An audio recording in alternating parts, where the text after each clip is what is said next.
Hi, it's Chris Watkin here, and I'm joined by Vicky Bibiris, who is a director for Location, who actually won the Best Estate Agent Guide in 2020. You're very well known in the industry, Vicky, and thank you for joining me today. And today I'd like to ask you your estate agency story, the ups and the downs, the fears and the frustrations, the hopes and dreams that have got you to where you are today. Is that okay? That's absolutely fine. Thanks for having me. Great. So, when did you realise that you wanted to be an estate agent?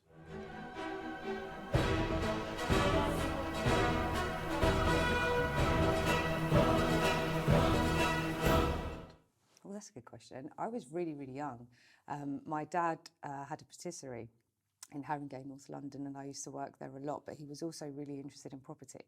So he used to always invest in properties, and he was a right DIYer. So he had me plastering flats with him at like 11, 12 years old, you know, during my lunch break at work. And I just really enjoyed the idea of everything property, interior design, buying, selling.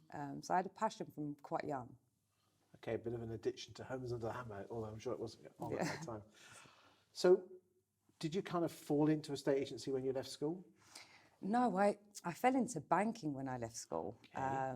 And yeah, had a really good run at a bank, made loads of cool friends who I'm still close with. But I was driving past Location's first initial office in Winchmore Hill.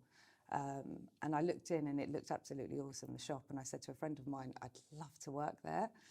And then the next day I got a call from a friend who said, I've just got a new job at Location.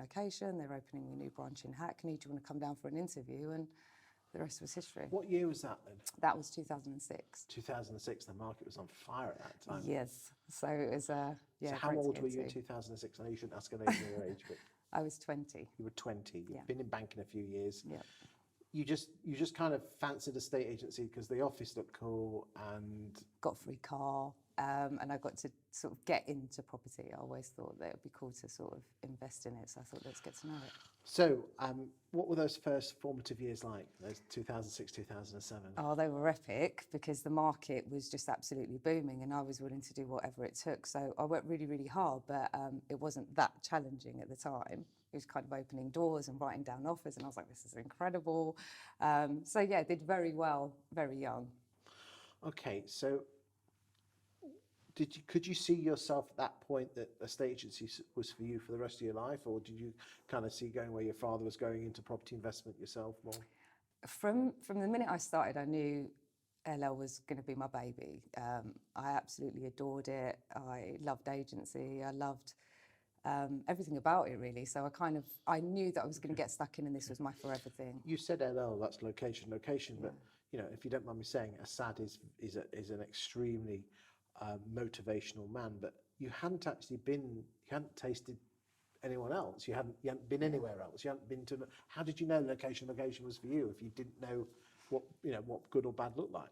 That's a really good point. And obviously there were temptations along the way, and you know, people calling up and being like, hey, would you consider coming to work for us? But what I loved about Location and Asad in particular was there was no idea that was too crazy. I was always listened to. I was always encouraged. And I knew that I could mould and shape, you know, the destiny and future of the business. So it was kind of like, go and work for someone else. Even as a junior neg, you felt like Yeah, I did. I was really encouraged from really, really young. I think Asad saw in me the passion and desire to want to grow and succeed. And he loved the constant ideas, even though out of 199 of them were stupid, he'd still listen. And I felt heard. And I knew that, especially having worked for my dad, how challenging bosses could be, and I felt quite lucky. And effectively, we were learning and growing together, so I felt part of it. Do you think your colleagues also felt the same at the same time? Not always. You know, we've made a lot of mistakes and learnt from them over the years, so it wasn't like, you know, we kicked this whole thing off with great leadership or mentorship, so to speak.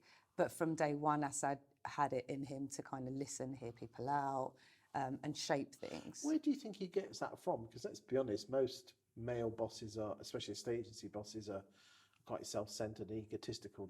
Those are not two words that I would say Asad has. No, definitely not. But he wasn't really an estate agent. He worked within the development firm of a rival agency opposite us for many years. But we recently did the Ray Dalio personality test, which is fantastic, and he's the quiet leader. He definitely uses these more than he uses this, and I think it's a great advantage. So it was just a case of him wanting to learn and grow and develop the business, and then sort of understanding that in order to do that, he had to learn, grow and develop himself as well as his people, and that's where it kind of came from. 2008 hit and things went proverbially tits up. Yeah. How did that hit you? How did that hit location first? Pretty hard. We were a relatively new business. We'd only been doing it for a couple of years, and we didn't really have many properties under management. We weren't really that focused on lettings because sales was flying. So it was like printing money, wasn't it? Yeah, literally. Good times. A bit like similarly the last 12 months. But yeah, we didn't focus on lettings that much. So it was a quick, we've got to adapt really fast, and we've got to focus primarily on lettings to get us by. But genuinely, we were on our knees as a business. And then it was quick, focus on lettings and do whatever it takes to make it work. How did that make you feel? I know you didn't have any equity in the business at the time, but how did that affect you, that change? Quite personally, because I genuinely saw the business as mine. So once you didn't actually have any equity, you treated it as your own? Yeah, most definitely from day one. But it wasn't your house on the line, was it? No, not at the time. It was Asad's. And I think because of his great mentorship and the rest of it was a case of, and that was genuinely the case at some points, it was like, I've got to make this work. We've got to make this work. So it was kind of whatever it takes attitude, but it was touch and go. It was challenging. Did you see the stress that Asad was under at the time, or was he good at hiding it? I saw it, and we had quite an open, working business relationship, but at some points he did try and hide a lot of it, but it was quite apparent he was under a lot of pressure. You were still relatively young, 22, 23 at this age, weren't you? Yeah. So I had to pivot. A few of the then sort of managers, sales director, office manager, kind of bailed. The office manager did, and he sort of panicked and thought this isn't going to work. Left you were me negative, branch still manager. a negative this time? Yeah, I was at this point I pivoted and was the lettings manager at the time. And we had to, make a lot of changes, let a few people go to make things work. So it was really, really hard. But we kind of sat down and made a plan to see, okay, what can we do? Let's control the controllables. What can we do to get through this time? Because we knew we were in for quite a run. Okay. But then you bailed out. I did. Okay. You went to Dubai. Yeah, I went to. Was that a panic? No, I had a falling out with the office manager. He was this really old school, ex-Foxtons, bullish, hardcore agent and manager. And whilst we really got on, and I'm not here to put him down in any way, shape or form, it was just his style, but he wasn't very nice. He'd chuck stuff at me if things were going wrong, and he was very difficult to work for. And but hold on a second, you had a manager who was being a bully to you, but you also had a leader as well in Asad. How was that working? Asad found him quite difficult, and at the time, obviously with Asad's lack of agency experience, so to speak, it was kind of, we were reliant on this guy who'd, been a manager at another agent or a number of agencies for a really long time. We were reliant on his experience and his knowledge. And he was extremely knowledgeable. He was just a terrible tyrant. It was like working for Saddam Hussein, so it was quite challenging. So we ended up having a massive falling out. I was working my backside off. He was strolling in at 10, 11, demanding his coffee on the table when he arrived. So it was difficult, and I kind of felt like, you know what, I've put everything into this. It's not working out. I was lucky to have a few friends over in Dubai who were like, you're mad, it's crazy over here, everyone's making so much money and really loving life. And it was like, well, let's try it. And so I bailed. So when did you leave in 08? I left, it was kind of September, October 08, and I came So we were quite the way through the bad times in 08. Yeah. What did Asad say to you when you handed your notice in? It was a little bit gutted, I think, and he was like, "Are you sure? You know, we can make this work." But I was kind of set once I've made a decision. I was like, So I need to try it. You jumped on a Emirates flight over to Dubai. Yep. What was that like? It was exciting. It was daunting. I was really young. My mum was devastated. My friends were crushed. I remember us driving to the airport with like a number of cars side by side, and everyone, joining me at the airport before I left. And it was emotional and it was scary, but I was definitely outside my comfort zone. What fears did you have about going over there? Is it going to work? My sister was pregnant with my nephew at the time, and I was devastated about that. My nieces and nephews I absolutely adore. So that I found the hardest thing. Leaving location was hard. It was really hard. Like I'd put everything into that. So I was You come from a Greek background anyway, which is big on family, isn't it? Yeah. So, your sister's kids are you're almost like a surrogate mother to them. Yeah, aren't you? literally. And my mum was crying. She was like, "No, please don't go." Like, genuinely, my friends would call me in Dubai and be like, "I've just seen your mum in Marks and Spencer's," and she was crying for 45 minutes. So, okay, sorry about that. But yeah, it wasn't long after before I returned. Why did you return?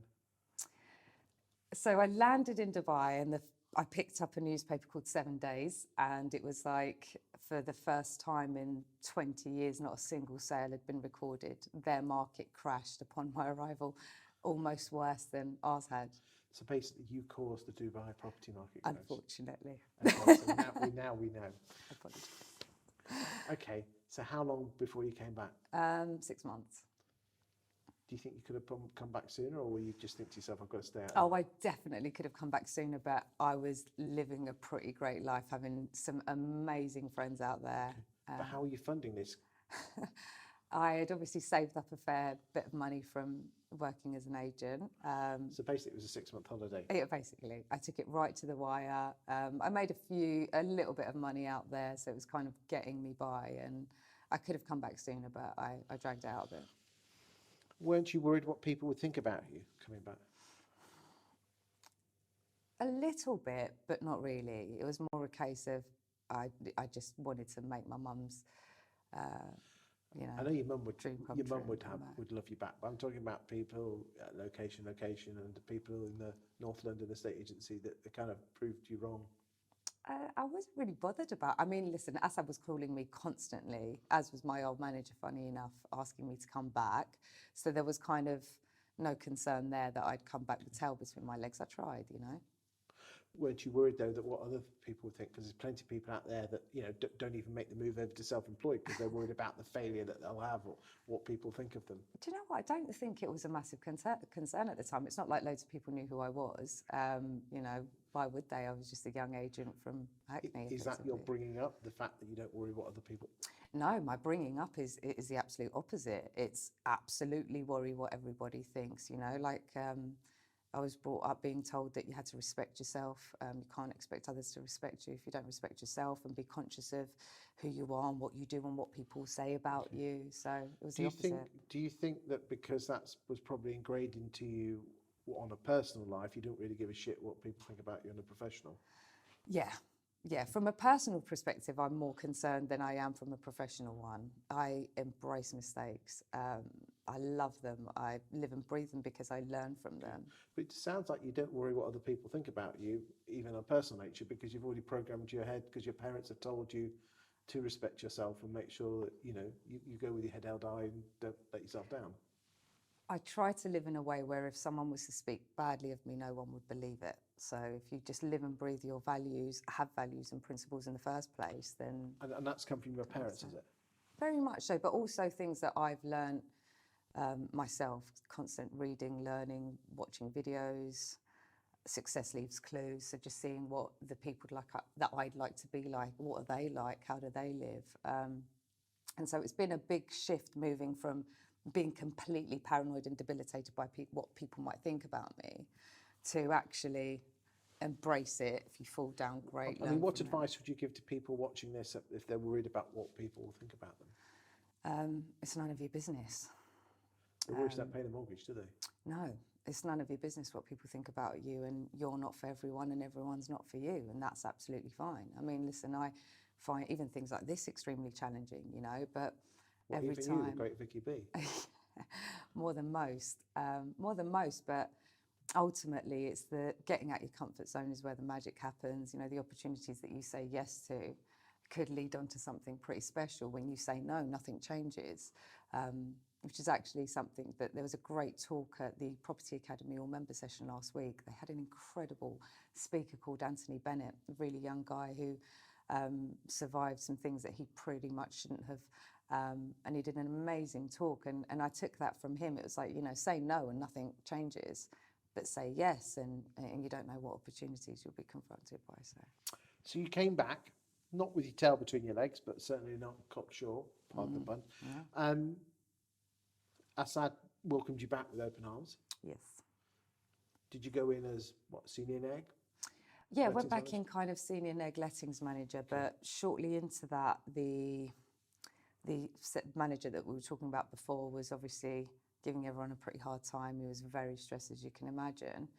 We were trying to get back to our feet, and he went away for like a week or 10 days, so I was kind of, you know, managing the team in his absence. And then the kind of guys were going behind my back and running to Asad and saying, we want Vicky to be our manager, like this is so much fun, and Hector's not very nice. And Asad was kind of like, yeah, it's time to get rid of him. So I was 23, 24 years old. Asad let the old manager go and put me in his place. Quite young to be a manager. Yeah, I don't know whether it's a good or bad thing, but I made a lot of mistakes. What were your biggest mistakes? I obviously had a very terrible example in my previous manager, but it's all I kind of knew in terms of how to look after a team. Did you try and go the other way and try to be everyone's friend? And initially, I kind of probably mimicked him a little bit too much. you mimicked him? All Yeah, right. mimicked.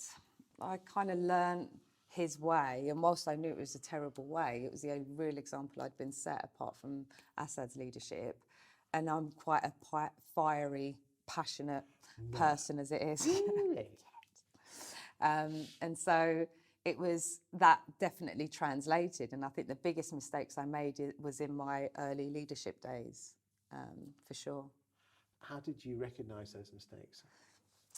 You could see I wasn't making people feel very great in many instances. That, you know, one minute I'd elevate them up here and then the other minute I'd tear them back down. And I'm very empathetic, so I feel everything. Do you take it almost too personally? Yeah. But So hold on a I'd second. You were revving them up. Yeah.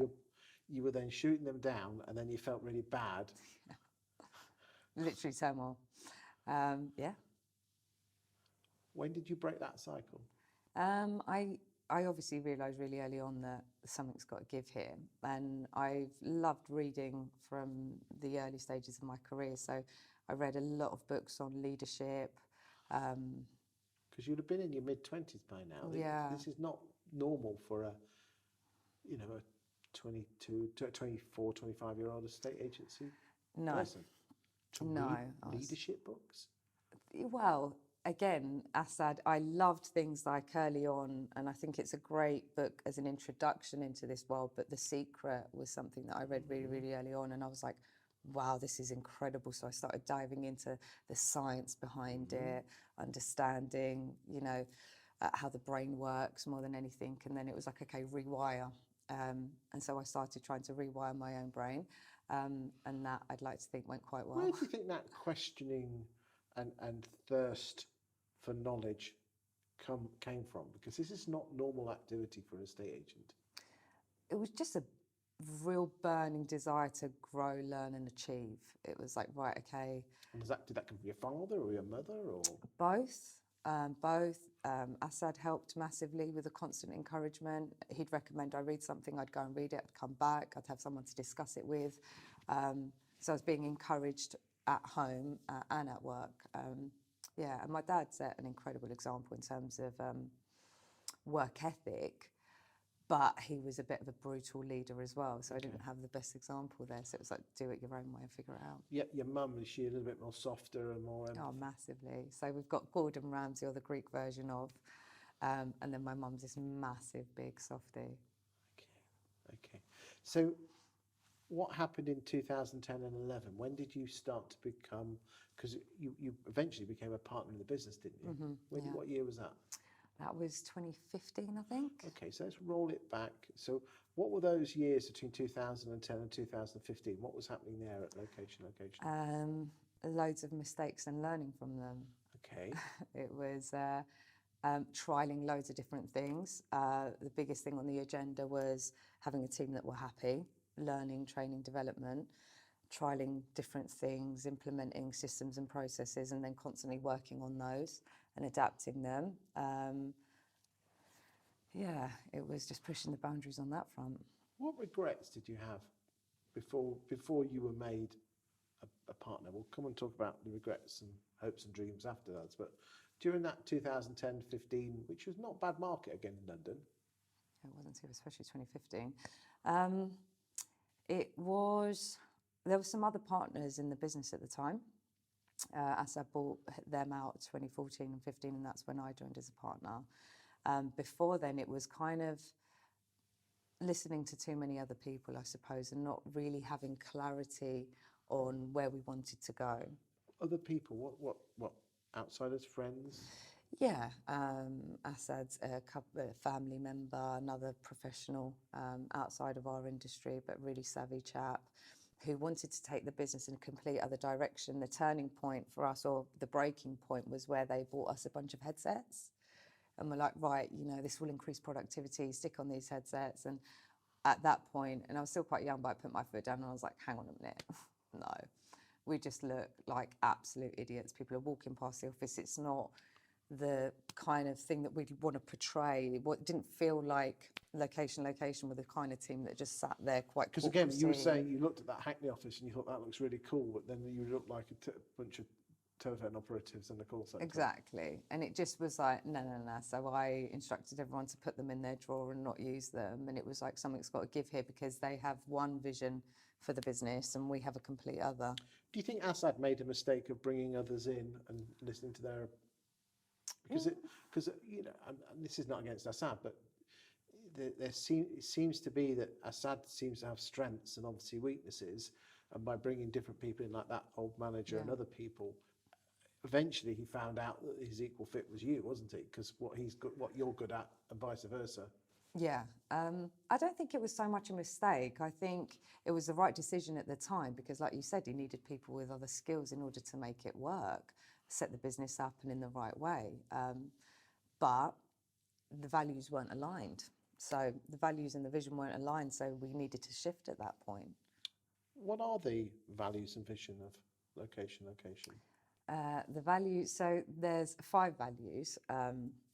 And they are to care and listen to the needs of our community, which ties into our purpose, to embrace change through constant innovation, to go above and beyond to deliver a world-class service. So they're kind of sentences rather than just core words, yeah. And in is that why in 2015, did you ask for equity or was it given to you? Yeah, a bit of both. It was kind of a mutual conversation where we decided to rebrand, do up the office. Things have been going really well at that point. So we kind of started again. We see it as 2014-15, we started afresh. I'm with you. And how did your mind change as soon as you became an equity partner, or did it not because you already thought it was yours anyway? It didn't. I genuinely always saw it as mine, and I don't know whether that's a good or bad thing, but definitely helped shape my decisions, taking it that personally. And then it just became. Do you take mine. it too personally? Probably, yeah. Okay. So 2015, you're getting everything rocking and rolling. Anything notably happened between 15 and obviously 2020 when you won the Best Estate Agent Guide?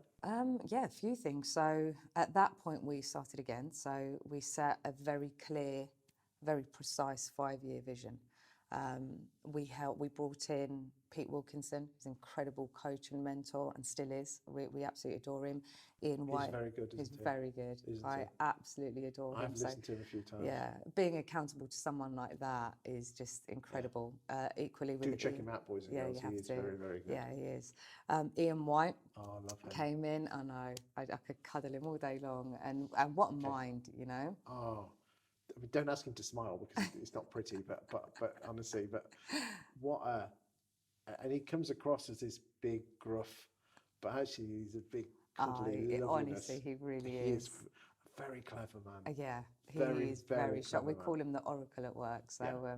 And he definitely is. So we brought in Pete Wilkinson, Ian Even though White. he does follow leads, but we'll hold that. I We'll hold that mean, against him. it can't be perfect, can it?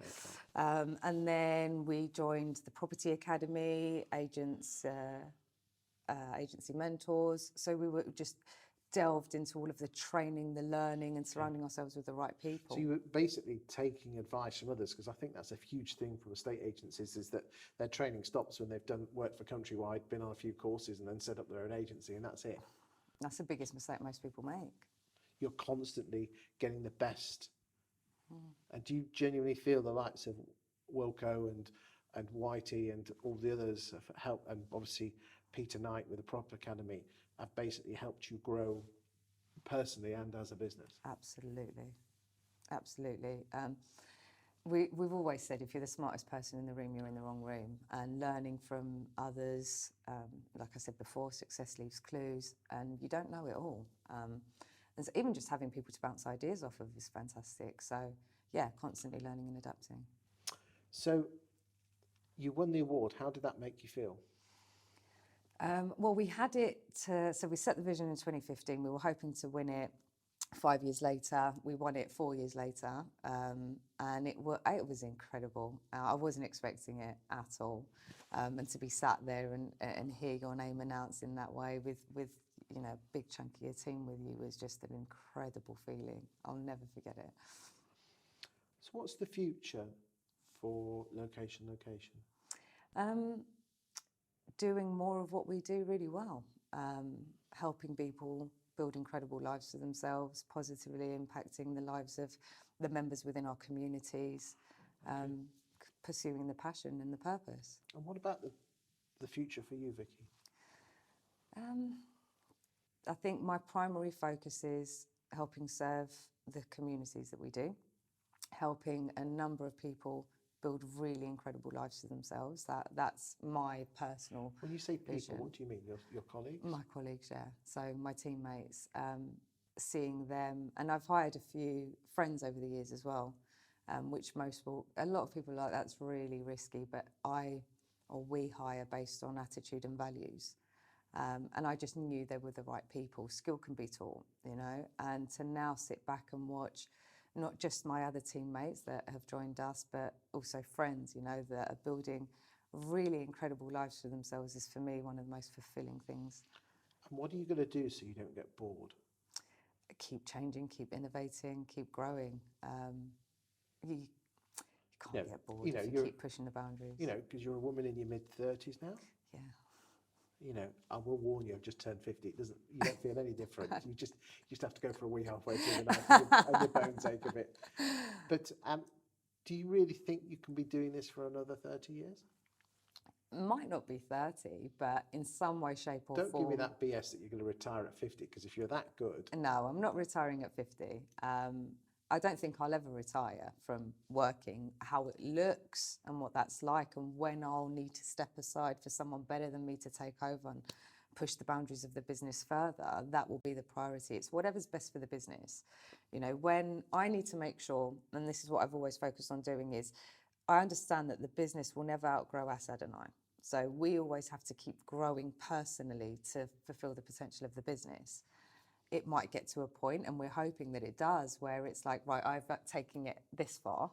It might be time for me to step aside, focus on the business in another way, but have somebody else push the boundaries on where we go. And I'm absolutely okay with that. I just want to make sure that I take it as far as I possibly can, but whatever's best for the business.